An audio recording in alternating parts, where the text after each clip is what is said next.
अगर भगवान तुमसे ज़्यादा इंतज़ार करवा रहे हैं तो तैयार रहना, वो उससे कहीं ज़्यादा देने वाले हैं जितना तुमने मांगा है। जिस तरह लोग मुर्दे इंसान को कंधा देना पुण्य समझते हैं, काश इस तरह ज़िंदा इंसान को सहारा देना पुण्य समझने लगे तो ज़िंदगी आसान हो जाएगी।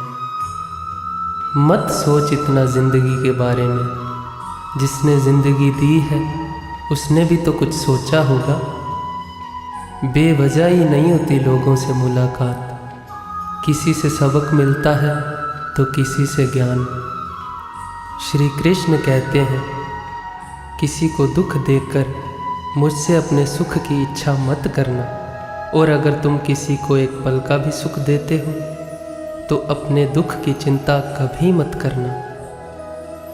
कौन क्या कर रहा है, कैसे कर रहा है, क्यों कर रहा है, इन सब से आप जितना दूर रहेंगे उतना ही खुश रहेंगे।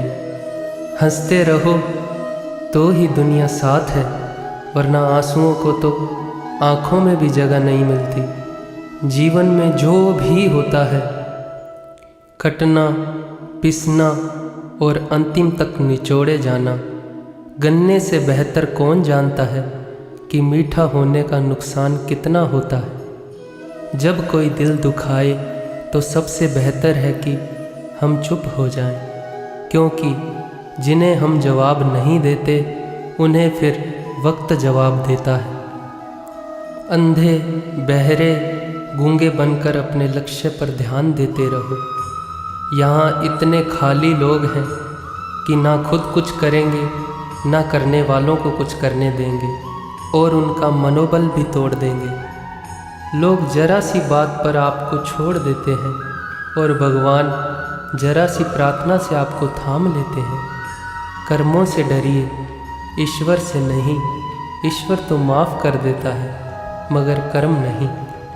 ये अटल सत्य है कि जैसे बछड़ा 100 गायों में अपनी माँ को ढूंढ लेता है, उसी प्रकार कर्म अपने कर्ता को आज नहीं तो कल ढूंढ ही लेता है। नीयत और मकसद सही हो तो यकीनन किसी न किसी रूप में ईश्वर भी उसकी मदद करते हैं। नीयत और मकसद सही हो तो यकीनन किसी न किसी रूप में ईश्वर भी आपकी मदद करते हैं। जिंदगी में जितना शांत रहोगे अपने आप को उतना ही मजबूत पाओगे, क्योंकि लोहा ठंडे होने पर मजबूत होता है। गरीब रहोगे कोई ध्यान नहीं देता, मेहनत करोगे तो सब हंसेंगे, लेकिन जब कामयाब हो जाओगे तो सब जलेंगे। जिंदगी वो हिसाब है जिससे पीछे जाकर सही नहीं किया जा सकता, इसलिए आज में सुधार करें और पुरानी बातों को अनुभव की तरह इस्तेमाल करें। जिस जिंदगी में उत्साह, लक्ष्य और अनुशासन ना हो उसे जिंदगी जीना नहीं, जिंदगी काटना कहते हैं। कभी कभी आप बिना कुछ गलत किए भी बुरे बन जाते हैं, क्योंकि जैसा लोग चाहते हैं आप वैसा नहीं करते। जिस मनुष्य के हृदय में सच्ची मानवता हो, उसकी सोच हमेशा यही होगी कि मुझे मिला हुआ दुख किसी को ना मिले और मुझे मिला हुआ सुख सबको मिले। मैंने हंसकर भी देख लिया और रोकर भी देख लिया, किसी को पाकर और किसी को खोकर भी देख लिया, और ये जान लिया कि ज़िंदगी वही जी सकता है जिसने अकेले जीना सीख लिया। ज़िंदगी बहुत कुछ सिखाती है, थोड़ा रुलाती है, थोड़ा हंसाती है। खुद से ज़्यादा किसी पर भरोसा मत करना, क्योंकि अंधेरे में तो परछाई भी साथ छोड़ जाती है।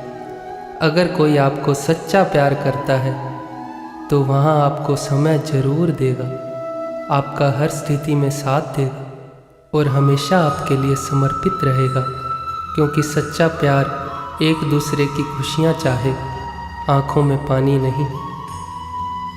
लोहे को कोई नष्ट नहीं कर सकता, बस उसका जंग उसे नष्ट कर सकता है। इसी तरह आदमी को कोई और नहीं बल्कि उसकी सोच ही नष्ट कर सकती है। इसलिए सोच अच्छी रखो, निश्चित अच्छा ही होगा।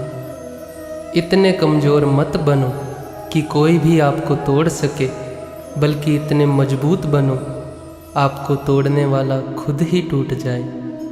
दर्द आपको मजबूत बनाता है, डर आपको बहादुर बनाता है, अनुभव आपको सीख देता है। जिस दिन हम यह समझ जाएंगे कि सामने वाला गलत नहीं, उसकी सोच हमसे अलग है, उस दिन जीवन में सब दुख दूर हो जाएंगे। क्यों रोते हो मन का ना होने पर?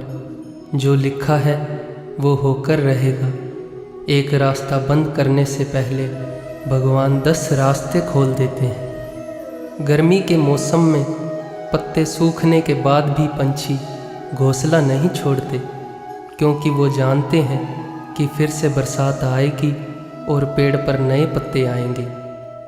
जो हुआ उसे भूल कर नई शुरुआत करो और भगवान को याद रखो। जिसका कोई नहीं होता उसका भगवान होता है।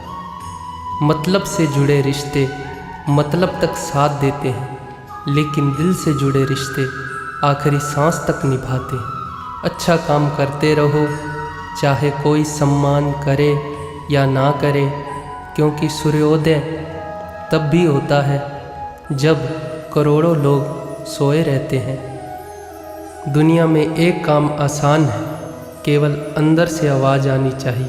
हमेशा मेहनत और उस परमात्मा पर विश्वास रखना ही सफलता का सूत्र है। जीवन में सबसे बड़ी गलती वो है जिस गलती से हम कुछ सीख नहीं पाते। जो व्यक्ति अपने मन को काबू में कर सकता है वो जिंदगी में कुछ भी कर सकता है। इंसान की अच्छाई पर सब खामोश रहते हैं, लेकिन चर्चा अगर उसकी बुराई पर हो तो गूंगे भी बोल पड़ते हैं। श्री कृष्ण कहते हैं, तुम्हारे बीते हुए कल को तो मैं ठीक नहीं कर सकता, क्योंकि तुम वर्तमान में अगर अच्छे कर्म करोगे तो मैं तुम्हारा आने वाला कल जरूर उजागर कर दूंगा। झूठी बातों पर जो लोग आपकी वाह वाह करेंगे वही लोग आपको तबाह करेंगे। बुरे से बुरा क्या ही होगा, हम या तो हमेशा ही सोच ही लेते हैं, मगर अच्छे से अच्छा क्या होगा यहाँ हम कभी नहीं सोचते।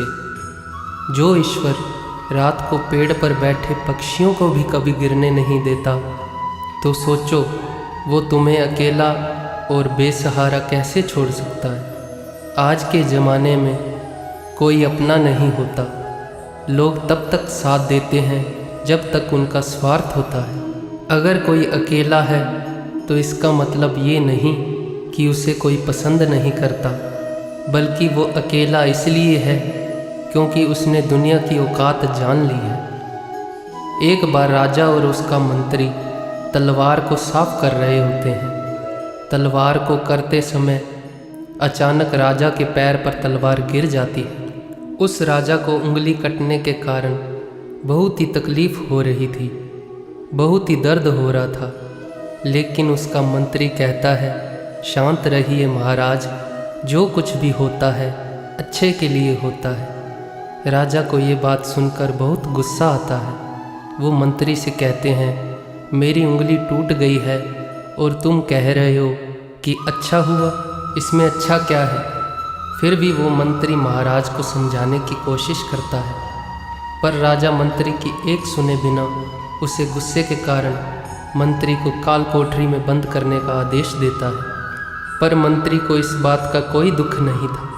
उसका अभी भी यही कहना था, जो भी होता है अच्छा होता है, और वो अपने से अपने आप को सैनिक के हवाले कर देता है। राजा इस बात को सुन के चौंक जाता है और सोचता है कि मेरा मंत्री कितना मूर्ख था। उसे लग रहा था कि मैंने उसे उसकी अच्छाई के लिए कैद कर दिया। फिर इस घटना को हुए 3 महीने बीत जाते हैं। एक दिन राजा अपने सैनिकों को लेकर शिकार करने जंगल के लिए जाता है। राजा को एक हिरन दिखता है। उस हिरण का पीछा करते करते राजा अपने सैनिकों से अलग हो जाता है और घने जंगल में चले जाते हैं, पर वो इस हिरण को पकड़ नहीं पाते और जंगल में खो जाते हैं। जब राजा को पता चलता है कि वो जंगल में खो गए हैं, तब वो बाहर जाने का रास्ता ढूंढते हैं, लेकिन अचानक जंगल में रहने वाले आदिवासी लोग आगे राजा को घेर लेते हैं। उन लोगों को पता नहीं था कि वह राजा है। वो लोग अपने देवता को बलि चढ़ाने के लिए एक इंसान को ढूंढ रहे थे। आदिवासी लोग राजा को पकड़कर अपने इलाके ले जाते हैं। राजा उनको बार बार समझाने की कोशिश करते हैं, पर उनको राजा क्या बोल रहे थे कुछ नहीं समझ आता। वो लोग खुशी से नाचने लगते हैं और राजा को नहलाकर बलि चढ़ाने के लिए उनको कपड़े पहनाते हैं। अब राजा को लगता है कि वो मरने वाले हैं। जब आदिवासी लोगों का मुखिया राजा को मारने जाता है, तब वो देखता है कि राजा की पैर की उंगली कट चुकी है। इसे देखकर उनका मुखिया कहता है कि इस इंसान की बलि नहीं दी जा सकती, क्योंकि ये इंसान पूरा नहीं है, इसका एक अंग कटा हुआ है और उनके भगवान को एक पूरे इंसान की ही बलि दी जा सकती है। और अगर ऐसे इंसान की बलि दी जाए जिसका अंग पहले से ही कटा हुआ है, तो उनके देवता खुश होने की जगह नाराज हो जाएंगे। फिर वो लोग राजा को छोड़ देते हैं। राजा खुशी खुशी अपने महल में चला जाता है और सोचता है कि अगर मेरी उंगली उस दिन ना कटी होती तो आज मेरी मौत हो जाती। इसका मतलब मंत्री सही कह रहा था कि जो भी कुछ होता है अच्छे के लिए होता है। फिर राजा अपने सैनिकों को आदेश देता है कि जल्दी से जाकर मंत्री को रिहा किया जाए। फिर राजा मंत्री को अपना पद वापस देते हैं और पूछते हैं, मंत्री, उस दिन मेरी उंगली कट गई थी तो मेरे लिए अच्छा हुआ, यह तो मैं मान गया, लेकिन तुम जेल में हो, इससे तुम्हारा क्या अच्छा हुआ? मंत्री राजा से कहता है, महाराज, आप शिकार करने के लिए जाते तो आपके साथ मुझे भी आना पड़ता, और अगर मैं आपके साथ आता तो वो लोग मुझे मार देते, क्योंकि मेरा शरीर पूरा है। मंत्री की बात सुनकर राजा को समझ आता है कि जो भी हमारे जीवन में होता है वो अच्छे के लिए होता है।